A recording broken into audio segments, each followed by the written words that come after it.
అందరికీ నమస్కారం. కథల పల్లకి ఛానల్కి స్వాగతం. ఇప్పుడు మనం ప్రేమ నీవెక్కడ పార్ట్ 4 విందాం. తర్వాత రోజు ఉదయం ఇంట్లో హడావుడి మొదలవడంతో కిందకొచ్చిన అజయ్ అక్కడున్న రూపని చూసి, ఏంటి రూపాయి హడావుడంతా అని అడిగాడు. ఈరోజు మీ సత్యనారాయణ వ్రతం బావా, అందుకే ఈ హడావిడి అని. ఇక్కడే ఉండు బావా అని తన రూమ్కి వెళ్ళి బట్టలు తీసుకొచ్చి, ఇదిగో బావా ఈ బట్టలు వేసుకుని త్వరగా రెడీ అవు. కాదు కూడదు అన్నావో అని వేలు చూపిస్తూ, నా సంగతి నీకు బాగా తెలుసు, అందుకే త్వరగా రెడీ అవు అని నవ్వుతూ చెప్పి అక్కడి నుంచి వెళ్ళిపోయి వ్రతం పనిలో మునిగిపోయింది రూప. ఇప్పుడు ఈ రూపకి ఎంత చెప్పినా నా మాట వినదు అనుకుని అసహనంగా అక్కడి నుంచి తన రూమ్లోకి వెళ్ళిపోయాడు అజయ్. పంతులు గారిద్దరినీ తీసుకురమ్మని చెప్పడంతో రూప అక్కడున్న మేడ్తో బావని రమ్మని చెప్పు అని పంపించి తను కూడా తన రూమ్లో రెడీ అవుతున్న మాధురి దగ్గరకు వెళ్ళి ఆమెను చూసి తన చేతులతో దిష్టి తీసి, ఎంత అందంగా ఉన్నావంటే అంత అందంగా ఉన్నావు మాధురి, చాలా అంటే చాలా బాగున్నావు అంటూ ఆమెకి చెవి వెనకాల దిష్టి చుక్క పెట్టి, పద పంతులు గారు రమ్మంటున్నారు అని చెప్పి కిందకి తీసుకెళ్ళింది. కొంతసేపటికి అజయ్ కూడా వచ్చి అక్కడున్న మాధురిని చూసి మళ్ళీ ఒక్క క్షణం అతని హృదయం అదుపు తప్పి తన హార్ట్ మీద చేయి వేసుకుని, అజయ్ కూల్, అది చూడ్డానికి అప్సరస కానీ దాని అసలు రంగు రాక్షస బుద్ధి అనుకుని మాధురితో కలిసి వెళ్ళి పూజలో కూర్చున్నాడు. పూజ ప్రారంభమైంది. ఇద్దరు కూడా పంతులు గారు చెప్పేవి చేస్తూ ఉన్నారు. రూప అక్కడే కూర్చుని పట్టుపరికిణీలో పుత్తడి బొమ్మలా ఉన్న దియాని తన ఒళ్ళో కూర్చోబెట్టుకుని వ్రతం చూస్తూనే పాపతో ఆడుకుంటూ ఆమెను ముద్దు చేస్తూ, అంతలోనే తనకి ఏదో గుర్తుకొచ్చి అప్రయత్నంగా కన్నీళ్లు కార్చింది. అది గమనించిన అజయ్ రూప ఎందుకు బాధపడుతోందో అర్థం చేసుకుని, ఏడవద్దు అన్నట్టుగా కళ్ళు మూసుకుని తలడ్డంగా ఊపాడు. దానికి రూప సరే అన్నట్టుగా కళ్ళు తుడుచుకుని నవ్వింది. వాళ్ళిద్దరి మూగభాష చూసిన మాధురి, అబ్బా ఎంత అండర్స్టాండింగ్ ఇద్దరి మధ్య అనుకుని వాళ్ళ వైపు ముచ్చటగా చూస్తోంది. కొంతసేపటికి వ్రతం అయిపోయి అందరూ లంచ్ చేసేశాక అజయ్ ఆఫీస్కని వెళ్ళిపోతుంటే రూప ఆపి, బావా నైట్ ఏంటో తెలుసు కదా, కొంచెం త్వరగా ఆఫీస్ నుంచి రావడానికి ట్రై చేయి, లేదంటే నేను ఆఫీస్కి వచ్చి బలవంతంగా తీసుకురావాల్సి వస్తుంది అనంది కొంచెం వార్నింగ్ టోన్లో. అజయ్ రూప చెంపపై చేయి వేసి నిమురుతూ, సరే త్వరగానే వచ్చేస్తాలే, నువ్వు జాగ్రత్త, ఎలాంటి పిచ్చి ఆలోచనలు చేయకుండా రెస్ట్ తీసుకో అని చెప్పి అక్కడి నుంచి వెళ్ళిపోయాడు. రూప తన గదిలోకి వచ్చేటప్పటికి మాధురి ఫ్రెష్ అప్ అయి ఒక లైట్ వెయిట్ శారీ కట్టుకుని ఉండి పాపను కూడా ఫ్రెష్ చేయించి పాపను పడుకోబెట్టి జోకొడుతూ ఉంది. అది చూసి మాధురి ముచ్చటగా నవ్వుకుని మళ్ళీ అంతలోనే తన్నేదో బాధ ముంచెత్తడంతో వచ్చే కన్నీళ్లను ఆపుకుంటూ తను కూడా ఫ్రెష్ అప్ అయి వచ్చి పాపకి ఇంకోవైపు కూర్చుని వాళ్ళని అలానే చూస్తోంది. తమను అలానే ముచ్చటగా చూస్తున్న రూపని చూసి, ఏంటక్క అలా చూస్తున్నావు అని అడిగింది మాధురి పాపకు జోకొడుతూనే. ఏం లేదు మాధురి, నాకిప్పుడు ఇలాంటి భాగ్యం కలుగుతుందా, అసలు కలుగుతుందా లేదా అని చూస్తున్నాను అంది రూప. ఆ మాటకు మాధురి కొంచెం బాధగా, ఎందుకు కలగదక్క, ఆయన బిడ్డ నా కడుపులో పడితే ఇక ఆ బిడ్డ మీకేగా అంది తన బాధను దిగమింగుకుంటూ. ఆ మాటకు రూప కొంచెం నచ్చుకుని, అలానే ఎవరు చెప్పారు, మా బావనా, నువ్వేం భయపడకు మాధురి, నువ్వు అనుకునేలా ఏం జరగదు, నువ్వు నీ బిడ్డతో కలిసి మా బావతోనే కలిసి ఉండేలా నేను చేస్తాను. నేను మరీ అంత మనసులేని దాన్ని కాదు, కాకపోతే ఒక్క కండిషన్, నీకు ఎలానో మా బావ బిడ్డ ఉంటాడు కాబట్టి ఈ పాపను నాకు దత్తత ఇచ్చేసేయి, అలా అని మీ ఇద్దరిని నేనేం విడదీసేయను, ఎందుకంటే నేను కూడా ఇక్కడే ఉంటాను కదా, కాకపోతే నాకంటూ ఒక బిడ్డ ఉందనే తృప్తి నాకు కావాలి అంతే. మా బావ బిడ్డను కాకుండా ఈ పాపని ఎందుకు అడుగుతున్నానో తెలుసా, ఎందుకంటే ఏమో నాకు కూడా తెలియదు, కానీ నాకు మాత్రం పాప పిచ్చి పిచ్చిగా నచ్చేసింది. సో ఏమంటావు మాధురి అని అడిగింది రూప. నా కూతుర్ని మీకెలా దత్తత అని అంది మాధురి కాస్త ఇబ్బందిగా. ప్లీజ్ మాధురి, ప్లీజ్ ఒప్పుకో, నీకోసం అంతా చేస్తున్నాను, నా కోసం నువ్వు ఆ మాత్రం చేయలేవా, అయినా పాప ఎక్కడికి వెళ్ళిపోతుంది, నాతో పాటు ఇక్కడే ఉంటుంది కదా, ప్లీజ్ మాధురి ప్లీజ్ అని అడిగింది రూప రిక్వెస్టింగ్గా. అయ్యో అక్క, మీరు మరీ అంతలా అడగండి, మీరు అడిగింది జరగాలన్నా కూడా ముందు నాకు ఈ 1 year లోపల ప్రెగ్నెన్సీ రావాలి కదా, ఈలోపు ప్రెగ్నెన్సీ రాకపోతే నేను ఇంటి నుంచి వెళ్ళిపోవాలి, అప్పుడు నాకున్న తోడు ఇదిగో నా పాప ఒక్కతే, అందుకే దానికి ఇంకా చాలా టైం ఉంది కాబట్టి ఆ విషయం గురించి అప్పుడు ఆలోచిద్దాం అంది మాధురి పాప నుదుటిపై ముద్దిస్తూ. సరే మాధురి, నువ్వు చెప్పినట్టే చేద్దాం అని. అవును మాధురి, నేను ఇలా అడుగుతున్నాను ఏమనుకోకు, పాప తండ్రి అని అంది రూప కొంచెం చిన్నగా. ప్లీజ్ అక్క, ఆ విషయాలేవి ఇప్పుడు నన్ను అడగొద్దు, సమయం వచ్చినప్పుడు నేనే నీకు అంతా చెప్తాను అని. అవును, మీరు కూడా మీ బావలానే నేను క్యారెక్టర్ లేనిదాన్ని అని అనుకుంటున్నారా అని అడిగింది మాధురి. లేదు మాధురి, నేను అలా ఏం అనుకోవడం లేదు. నేను అలా అనుకునేదాన్నే అయితే మా బావ నిన్ను పెళ్లి చేసుకుని వచ్చినా కూడా నీ చేతిలో పాప ఉందని కూడా చూడకుండా నిన్ను మెడపట్టుకుని బయటికి గెంటేసేదాన్ని. అంత ఇష్టం నాకు మా బావ అంటే. అలాంటి దాన్ని నీకు నేనే స్వయంగా హారతిచ్చి లోపల తీసుకొచ్చానంటే అర్థం చేసుకో నేను నిన్ను నమ్ముతున్నానో లేదోనని అంది రూప. కానీ అదెలా సాధ్యం అక్క? నన్ను చూసిన ఒక్క క్షణానికే మీకు నా మీద అంత నమ్మకం ఎలా ఏర్పడింది అని అడిగింది మాధురి, కొంచెం ఆశ్చర్యం, కొంచెం డౌట్గా. చూసిన వెంటనే కాదు మాధురి, మీరు ఇంటికి రాకముందే మీ పెళ్లి టీవీలో టెలికాస్ట్ అవుతున్నంతసేపు నిన్నే చూశాను నేను. మా బావ పేరు చెడగొట్టాలని వచ్చిన నీ కళ్ళల్లో ఏదో తెలియని బాధ, భయం కనిపించాయి. నువ్వు డబ్బు కోసం ఇదంతా చేసావనుకుంటే నీ కళ్ళల్లో బాధ, భయం ప్లేస్లో గర్వం, అంతులేని ఆనందం కనపడాలి. కానీ నాకేవి నీ కళ్ళల్లో ఇసుమంతైనా కనిపించలేదు. అందుకే నిన్న నా బావ భార్యగా నేను యాక్సెప్ట్ చేశాను. నేను అత్తయ్య కూడా కోరుకుంది ఇదే కదా, బావ పెళ్లి చేసుకుని ఇంటికి వారసుని తీసుకురావాలని. అది నువ్వు చేసిన ఒక మిస్టేక్ వల్ల జరిగింది. లేదంటే మా బావ అసలు పెళ్లి చేసుకునేవాడే కాదు. అండ్ బావ తన పర్సనల్ విషయాలు దాచిపెట్టడం వల్ల నీకు నా గురించి ఇక్కడికి వచ్చాకే తెలుసుంటుంది కదా.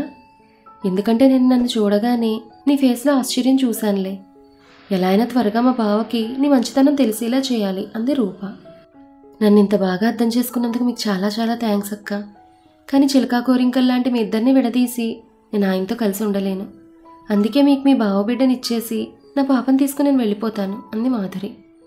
అబ్బా మాధురి, ఇప్పుడు నీకేం అర్థం కాదు, కానీ ఇక నువ్వు పడుకుని రెస్ట్ తీసుకో. అసలే నైట్ కార్యం ఉంది కదా అని చెప్పేసి ఆ పనులు చూసుకోవడానికి బయటకు వెళ్ళిపోయింది రూప. ఆ మాటకు మాధురి అసహనంగా ఫీల్ అవుతూ తనకి నిద్ర వస్తుండడంతో కళ్ళు మూసుకుని నిద్రపోయింది. ఆ రోజు నైట్ 10 గంటలకు తెల్లని కుర్తా పైజామా వేసుకుని పూలతో, సెంటెడ్ క్యాండిల్స్తో చాలా అందంగా అలంకరించబడిన తన రూమ్లో చాలా సహనంగా కూర్చుంటున్నాడు అజయ్. దీనికి తను సిద్ధంగా ఉన్నా కూడా ఎందుకో అమ్మాయి క్యారెక్టర్ గుర్తురాగానే చాలా ఇరిటేటింగ్గా ఫీల్ అవుతున్నాడు. కొంతసేపటికి మాధురిని రెడీ చేసి రూప ఆమెను అజయ్ గది దగ్గర తీసుకెళ్ళి ఆ డోర్ క్లోజ్ చేసి ఉండడంతో బావా బావా అని పిలిచింది. అజయ్ వచ్చి డోర్ ఓపెన్ చేసి అక్కడున్న మాధురిని కోపంగా చూస్తూ పక్కనే ఉన్న రూపని చేయి పట్టుకుని లోపలికి లాక్కుని వెంటనే డోర్ క్లోజ్ చేశాడు. అప్పటి వరకు కొంచెం భయం, బాధ, భయం నుండి వచ్చిన సిగ్గుతో తలదించుకున్న మాధురి అనుకోకుండా జరిగిన ఈ సంఘటనకి కళ్ళు పెద్దవి చేసి ఆశ్చర్యంతో నోరు కూడా తెరిచేసి తనకే తెలియకుండా బాధతో తన కంట్లోంచి నీళ్ళొస్తున్నా కూడా వాటిని తుడుచుకోవాలన్న ఆలోచన కూడా లేకుండా ఆ గదివైపే చూస్తూ ఉండిపోయింది మాధురి. అజయ్ డోరు వేయగానే రూప తన చేతిని విడిపించుకుని కోపంగా, బావా నువ్వేం చేస్తున్నావో నీకు తెలుస్తోందా? శోభనం పెళ్లి కూతురు మాధురి, నేను కాదు అని అంది రూప. ఆ విషయం నాకు తెలుసు రూప, కానీ నన్నేం చేయమంటావు? ఆ అమ్మాయిని చూడగానే దాని క్యారెక్టర్, సిగ్గు లేకుండా రోజు నన్ను మత్తులో ఉంచి నాతో పడుకోవడం ఇదే గుర్తొచ్చి ఆ అమ్మాయిని చూడాలంటేనే అసహ్యంగా అనిపిస్తోంది అన్నాడు అజయ్ అసహనంగా. ఆ క్యారెక్టర్ లేని దాన్ని పెళ్లి చేసుకుని తనతో కాపురం చేసి పిల్లల్ని కనడానికే కదా ఇంటికి తీసుకొచ్చింది, మరి ఇప్పుడు ఇదేంటి అంది రూప కోపంగా. అది కాదు రూప. ఆపు బావా, తను నువ్వనుకుంటున్న లాంటి అమ్మాయి కాదు. తను చాలా మంచిది. తను నీ విషయంలో తప్పకలా చేసుంటుందే తప్ప తప్పుగా మాత్రం కావాలని కాదు. నేను అడుగుతుంటే ఇప్పుడు నన్నేం అడక్కండి అంటూ మాట దాటేస్తోంది. అందుకే నువ్వైనా కాస్త తనతో ప్రేమగా ఉంటూ తను ఎందుకు ఇలా చేయాల్సి వచ్చిందో తెలుసుకో బావా, ప్లీజ్ అంటూ రిక్వెస్టింగ్గా అడిగింది. తను ఒక 5 మినిట్స్ ఆగి లోపలికి పంపు అన్నాడు అజయ్ కోపంగా. దేనికి బావా అంటూ అక్కడే టేబుల్ దగ్గరున్న మందు బాటిల్ చూసి, బావా ఇప్పుడు ఇదంతా అవసరమా అనంది కాస్త అసహనంగా. నేను నార్మల్గా ఉంటే అట్లీస్ట్ తన ఫింగర్ కూడా టచ్ చేయాలనిపించదు, ఆ తర్వాత నీ ఇష్టం అంటూ ఆ టేబుల్ దగ్గరికి వెళ్ళి సోఫాలో కూర్చున్నాడు అజయ్. సరే బావా, మరీ ఎక్కువ తాగకు, ఇది మీ హ్యాపీ మూమెంట్, మరీ మత్తులో కాకుండా కొంచెం తెలివిలో ఉంటే బాగుంటుంది అని బయటకు వచ్చేసింది రూప. 5 నిమిషాలకు బయటకు వచ్చిన రూప అక్కడే బొమ్మలా నిలబడున్న మాధురిని చూసి, సారీ మాధురి, ఏమనుకోకు, బావ మందుమత్తులో ఉండి నువ్వనుకున్నాను లోపలికి లాగేశాడు. నేను బావతో నీకోసం మాట్లాడొచ్చాను. బావని మీద ఇంకా కోపంగానే ఉన్నాడు. ఏదేమైనా నువ్వు ఆ రోజు హోటల్ రూమ్లో అలా చేసి ఉండాల్సింది కాదు. బావకు అదే దృష్టిలో ఉండిపోయింది. అందుకే బావకు నీ మీద ప్రేమ పుట్టాలంటే కొంచెం టైం పడుతుంది. అలా పుట్టాలంటే నువ్వే నీ ప్రేమతో బావని ప్రేమించేలా చేసుకోవాలి. అలాగే ఇప్పుడు మీరిద్దరూ మీ జీవితంలో ముందడుగు వేయబోతున్నారు. సో ఇంకేం ఆలోచించుకో, ఆల్ ది బెస్ట్ అంటూ నవ్వుతూ మాధురిని లోపలికి తోసి డోర్ క్లోజ్ చేసి గడియపెట్టి వెళ్ళిపోయింది రూప. మాధురి పడిపోకుండా తాను నిలదొక్కుని నిలబడి భయంగా చుట్టూ చూస్తూ ఉంది. అక్కడ అజయ్ సోఫాలో కూర్చుని మందు తాగుతున్నాడు. మాధురి బెరుగ్గా అక్కడే నిలబడి అజయ్ వైపే చూస్తూ ఉంది. అజయ్ గ్లాసులో మందు పోసుకుంటూ డోర్ దగ్గర నిలబడున్న మాధురిని తేరిపారా చూసి ఆమెను స్కాన్ చేస్తూ ఉన్నాడు. అజయ్ తనలా చూస్తుండడంతో భయంతోనో సిగ్గుతోనో తెలియదు కానీ ఆమె చెంపలు ఎరిపికి తలవాల్చేసింది కిందకి. రతీదేవిలా ఇంత అందంగా ఉన్నావు కాబట్టేగా నన్ను ఈజీగా నీ బుట్టలో వేసుకుందాం అనుకుని నా చుట్టూనే తిరుగుతూ నీ హొయలు చూపిస్తూ నేను నీకు లొంగడం లేదని చివరికి నాతో నాకు తెలియకుండానే నైట్ స్టాండ్ చేసావు. ఇంకా పెళ్లి కాకుండా నీకొక పాప కూడా ఉంది. మరి ఇంకెందుకు అంత సిగ్గు? ఏదో ఇదే నీకు ఫస్ట్ టైం అన్నట్టు అని అన్నాడు అజయ్ కొంచెం వ్యంగ్యంగా. ఆ మాటలు మాధురికి ముళ్ళుల్లా గుచ్చుకుంటుంటే అలా మౌనంగా ఉంటూనే ఆ రంపపు కోతపు మాటలు భరిస్తూ తన బాధను కన్నీటి రూపంలోనే లోపలే దిగమింగేసుకుంది. అజయ్ ఆ గ్లాస్ కూడా ఖాళీ చేసేసి ఇంకంతసేపు అలానే నిలబడి ఉంటావు, వెళ్ళ నగలన్నీ తీసేసి పడుకో అన్నాడు అజయ్. మాధురి సరేనంటూ తల ఊపి తన నగలన్నీ తీసేసి కింద పడుకోబోతుంటే ఆగు, నేను పడుకోమంది కింద కాదు బెడ్ పైన అన్నాడు ఇంకో గ్లాసు లేపేస్తూ. మాధురికి ఏం అర్థం కాక అలానే అయోమయంగా వెళ్ళి బెడ్ పైన ముడుచుకొని కళ్ళు మూసుకుని పడుకుంది. రూప చెప్పినా కూడా అజయ్ ఆమె మాటలు పట్టించుకోనట్టుగా తను అవుట్ ఆఫ్ కంట్రోల్ అయ్యేంత వరకు తాగుతూనే ఉన్నాడు. మాధురి పడుకుందన్న మాటే కానీ తనకు అజయ్ అన్న మాటలే పదే పదే చెవిలో మోగుతూ ఉంటే నిద్ర పట్టక బెడ్ పైన అటు ఇటు దొర్లుతూ ఉంది. మగధ నిద్రలో ఉన్న మాధురికి తన మీద ఏదో నీడపడినట్టుగా అనిపించి కళ్ళు తెరిచి చూసింది. అజయ్ బెడ్ వైపే నడుస్తూ తన కుర్తాను తీసేసి బెడ్ పైకి ఎక్కి తనపైకి వస్తూ ఉండడం చూసి మాధురికి గుండాగినంత పనైంది. తను అజయ్ వైపే చూస్తూ అదేంటి పడుకోమని చెప్పి ఇలా పైపైకి వచ్చేస్తున్నాడు అనుకుంటూ తను లేద్దాం అనుకునేలోపు అజయ్ ఆమెను వెనక్కి నెట్టి ఆమె పైట కొంగును తప్పించి ఆమె మీద పూర్తిగా పడిపోయి ఆమె గుండెలపై తలపెట్టుకుని ఆమెను గట్టిగా కౌగిలించుకున్నాడు. అజయ్ అలా చేయడంతో మాధురి పరిస్థితి అది చెప్పక్కర్లేదు. నిమిషానికి 70 సార్లు కొట్టుకోవాల్సిన ఆమె గుండె 100 సార్లు కొట్టుకుంటోంది. అజయ్ ఆమె ఎదపై తన ముఖంతో రాస్తూ తన చేతితో ఆమె సుతుమెత్తని నడుమును తడుముతూ కిల్లర్ బేబీ అని పిలిచాడు. ఎంతో స్వీట్గా తనలో ఆమెపై ఉన్న ప్రేమనంతా కూడబలుక్కుని. అజయ్ అంత ప్రేమగా పిలవడంతో మాధురి ఆశ్చర్యంతో అప్పటి వరకు తన పడిన భయాన్నంతా మర్చిపోయి అజయ్ వైపు అలా చూస్తూ ఉండిపోయింది. ఏంటి కిల్లర్ బేబీ, నేనింత ప్రేమగా పిలుస్తున్నానేంటా అని ఆశ్చర్యపోతున్నావా?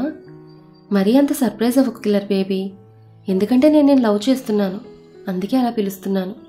ఎందుకంటే నువ్వు ఒక సైలెంట్ కిల్లర్లానే కదా నా లైఫ్లోకి వచ్చింది అన్నాడు అజయ్. మీరు నన్ను లవ్ చేయడం ఏంటి? అసలు ఎప్పుడు ఎక్కడ ఎలా లవ్ చేశారు నన్ను అని అడిగింది మాధురి ఆశ్చర్యంగా. ఎప్పుడంటే నువ్వు ఆ రోజు వాన్లో తడుస్తున్నావు కదా, అప్పుడే నేను చూడగానే నేను నీకు పడిపోయాను.